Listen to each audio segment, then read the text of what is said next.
Hello everyone, आज है 25 अगस्त और आज इस वीडियो में हम बात करने जा रहे हैं दो कंपनियों के बारे में। पहली है टीवी 18 ब्रॉडकास्ट और दूसरी है नेटवर्क 18 मीडिया इन्वेस्टमेंट।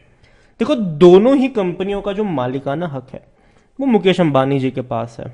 और हाल फिलहाल में हालांकि चर्चा एनडीटीवी की ज़्यादा हो रही है जब से अदानी ने भैया 29% का स्टेक एक्वायर किया है वहाँ पर। लेकिन वीडियो में हम इन दोनों कंपनियों के बारे में ही फोकस करेंगे और साथ में ये भी डिस्कस करेंगे कि यहाँ पर क्या हो सकता है, क्योंकि देखो एनडीटीवी ने बहुत बड़ी छलांग भरी है, प्राइस काफी महंगा हो चुका है, लेकिन ये दोनों कंपनियों का प्राइस अभी भी देखा जाए तो उतना महंगा तो नहीं है। तो डेफिनेटली बात करेंगे यहां पर कि क्या हो सकता है। वीडियो को शुरू करो उससे पहले अगर आपने अभी तक चैनल को सब्सक्राइब नहीं किया है तो प्लीज अभी इसे सब्सक्राइब कर लीजिए, क्योंकि आगे भी बहुत सारे वीडियोस हैं जो काफी ज्यादा हेल्प करेंगे। तो शुरुआत करते हैं टीवी 18 के साथ। 42 रुपीज का शेयर है और पिछले एक महीने में अगर हम देखें तो पिछले एक महीने में 13% का ग्रोथ है। देखिए, टूटकर 36 रुपए तक भी आया था और बढ़िया छलांग दिखाई इसने। और डेफिनेटली मैंने पहले भी कहा था कि जब तक ये शेयर 35-40 की रेंज में मिलेगा खरीदारी के मौके बनेंगे। हालांकि जब ये महंगा था तब मैंने कहा था कि मत खरीदना, जब टूटेगा तब खरीदना। यहाँ पर कई सारे वीडियोस मैंने बनाए थे यहाँ पर जब ये इस रेंज में ट्रेड कर रहा था, और मैंने हर बार कहा कि मुझे जो लेवल पसंद आता है और यहाँ पर बाइंग का वो है 35 से 40 के बीच का। वहां पर जब भी मिलेगा बढ़िया मौके बन सकते हैं। क्योंकि देखो, पहली चीज तो ये कि कोविड में ना एंटरटेनमेंट इंडस्ट्री जो थी उसको झटका लगा जरूर था, ठीक है। देखो, बुक माई शो इन्हीं की वेबसाइट है, फिल्में भी रिलीज नहीं हो पा रही थी। अभी क्या है कि चलो फिल्में रिलीज हो रही, भले ही बायकॉट चल रहा है, लेकिन फिर भी अभी भी फिल्में रिलीज हो रही है। और वाईकॉम 18 इन्हीं का है। इसके अलावा एंटरटेनमेंट में अगर आप देखो तो भैया कलर्स की सारी जितनी भी चैनल्स है वो सारी की सारी इन्हीं की है। बुक माई शो, मनी कंट्रोल की बात करें, वेबसाइट जो है मनी कंट्रोल बिजनेस की बात करें, कई सारे टीवी चैनल्स की बात करें, कई म्यूजिक चैनल्स की बात करें, बहुत बड़ा नेटवर्क है इनका, बहुत बड़ा।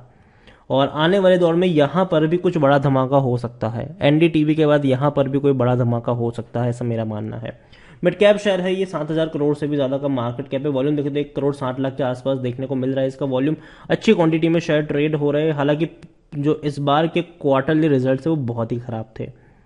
1,265 करोड़ का इनका रेवेन्यू था जो कि 15% कम था पिछले क्वार्टर के मुकाबले, और प्रॉफिट सिर्फ 33 करोड़ का हुआ है जो कि 75% कम है पिछले क्वार्टर के मुकाबले, क्योंकि पिछले क्वार्टर में 145 करोड़ था, इस बार सिर्फ 33 करोड़। तो डेफिनेटली अच्छे इनके प्रॉफिट्स नहीं थे।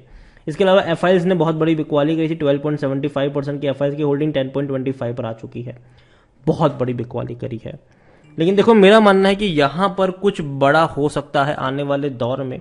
कोविड खत्म हो चुका है, एंटरटेनमेंट इंडस्ट्री दोबारा बाउंस बैक कर रही है। इनके टीवी चैनल्स की अगर हम बात करें या फिर भैया इनके फिल्म प्रोडक्शन की बात करें, डेफिनेटली दोनों ही सूरतों में ये अच्छा परफॉर्म कर सकती है।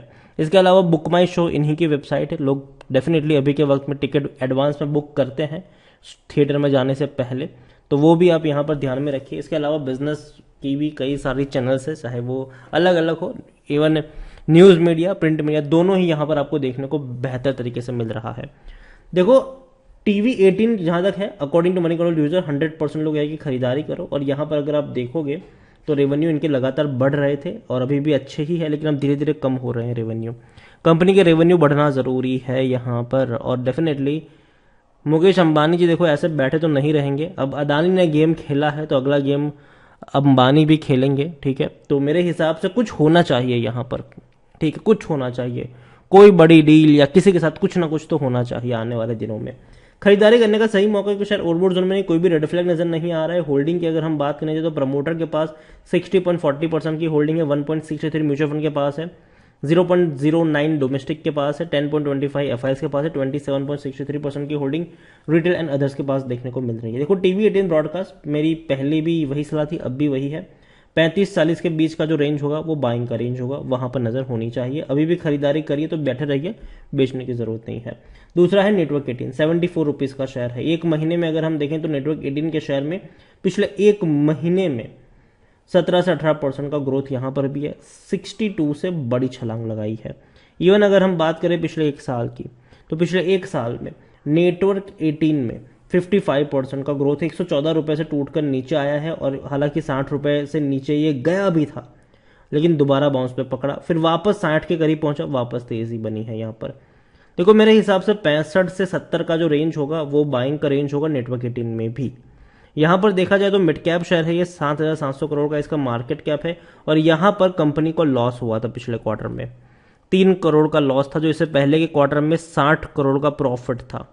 इवन इनके रेवेन्यू में भी कमी आई है, जून के रेवेन्यू 1,340 करोड़ के हैं, जबकि पिछले क्वार्टर में 1,621 करोड़ का रेवेन्यू था। तो रेवेन्यू कम हुए हैं, प्रॉफिट कम हुआ है, लेकिन यहाँ पर एफआईएल्स ने, म्यूचुअल फंड ने खरीदारी करी है। 4.80% की एफआईएल्स की होल्डिंग 5.15 है और म्यूचुअल फंड की 0.59 पर आ चुकी है। प्रमोटर 75% की होल्डिंग लेकर यहाँ पर बैठे हुए हैं।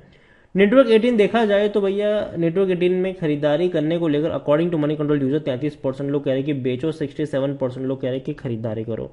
यहाँ पर इनके भी रेवेन्यू में तेजी जरूर आई है, लेकिन अब इनके रेवेन्यू में कटौती हो सकती है, क्योंकि पहले क्वार्टर का जो रिजल्ट है वो उतना अच्छा नहीं है। इवन प्रॉफिट तो नहीं ही है, बल्कि लॉस दिखाया है इन्होंने, पहले ही क्वार्टर में 3 करोड़ का लॉस दिखाया है, जो पिछले साल 811 करोड़ का प्रॉफिट था पूरे साल में। तो दिक्कत तो है कंपनी में, और सिचुएशन उतनी अच्छी नहीं है, लेकिन आने वाले दौर में मीडिया इंडस्ट्रीज में कुछ हो सकता है, जरूर बहुत कुछ हो सकता है यहाँ पर, और इसीलिए खरीदारी करने का मौका भी है, क्योंकि शेयर ओवरबॉट जोन में नहीं है, कोई भी रेड फ्लैग नजर नहीं आ रहा है। शेयर होल्डिंग की अगर हम बात करें जाए तो शेयर होल्डिंग को लेकर 75% प्रमोटर के पास है, रिटेल और अदर्स के मिलाकर 19.19% की होल्डिंग है, उसमें भी रिटेल इन्वेस्टर के पास 4.90% की होल्डिंग देखने को मिल रही है। देखो, अगर आप मेरे चैनल को रेगुलर फॉलो करते हो तो दोनों ही कंपनियों के शेयर जब 100 रुपए के ऊपर था, मैंने कहा था कि मत खरीदना, और मेरी अभी भी वही रिकमेंडेशन है।